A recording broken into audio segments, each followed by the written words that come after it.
Pan করবা? তুমি pan কর। আসসালামু আলাইকুম বন্ধুরা, অনেক দিন পরে বৃষ্টির আভাস পেয়ে খুব ভালো লাগতেছে। দেখেন কিভাবে ঝমকালো বৃষ্টি নামছে। আসলে এতদিন ঢাকা শহরে পুরো গরমে মানুষের হাহাকার ছুটে গেছে। এত এত এত বেশি গরম পড়ছে যে মানে খুবই ভয়ানক অবস্থা। আমি কয়েকদিন তো নিচের ফ্লোরেও ঘুমাইছি, কিন্তু বাইরে নিচের ফ্লোর পর্যন্ত গরম হয়ে আমার পিঠ ঘামায়া গেছে। এরকমটাও হয়েছে। কি করার, গরম যেহেতু পড়ছে সহ্য তো করতেই হবে। তবে শেষমেশ আজকে হঠাৎ বৃষ্টি নেমে আমার মনটা খুব ভালো করে দিল। আমার খুব ভালো লাগতেছে। বৃষ্টি আমার অনেক অনেক পছন্দ। গ্রামে যখন থাকতাম বৃষ্টি হলেই বৃষ্টিতে ভিজতাম, খুব ভালো লাগতো। কিন্তু এখন বৃষ্টিতে ভিজতে আমার খুব ভয় লাগে।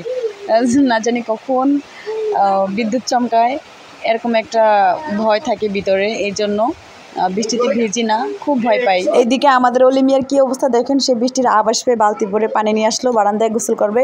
এখন সে যতক্ষণ পর্যন্ত বৃষ্টি হবে ততক্ষণ পর্যন্ত সে বারান্দায় গোসল করবে।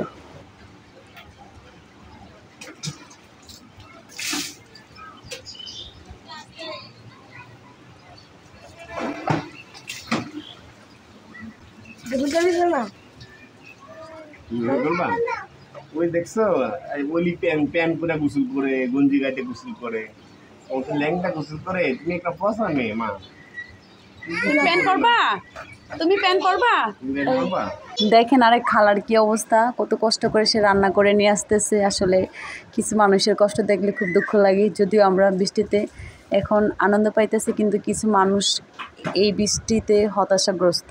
বৃষ্টি হলে আমার আশেপাশের পরিবেশটা এত সুন্দর লাগে, সবুজ শ্যামলে ঘেরা, সামনের দিকে শীতলক্ষা নদী, আসলে অসম্ভব সুন্দর। বৃষ্টির আভাস পেলে আসলে সবাই কবি হয়ে যায়, ঠিক আমিও কবি হয়ে উঠলাম। মনের আনন্দে হাঁসগুলো বৃষ্টির পানিতে ভিজতেছে। নদী নালা, খাল বিল, গাছপালা, হাঁস মুরগি সবাই বৃষ্টিতে খুব আনন্দের সাথে ভিজতেছে।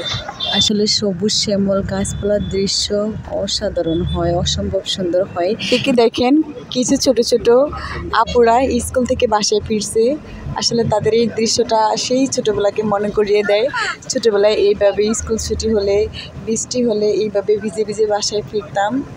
আবার অনেক সময় স্কুলে যাওয়ার সময় বৃষ্টি হতো, তখন এইভাবে ভিজে ভিজে ছাতা নিয়ে স্কুল যেতাম।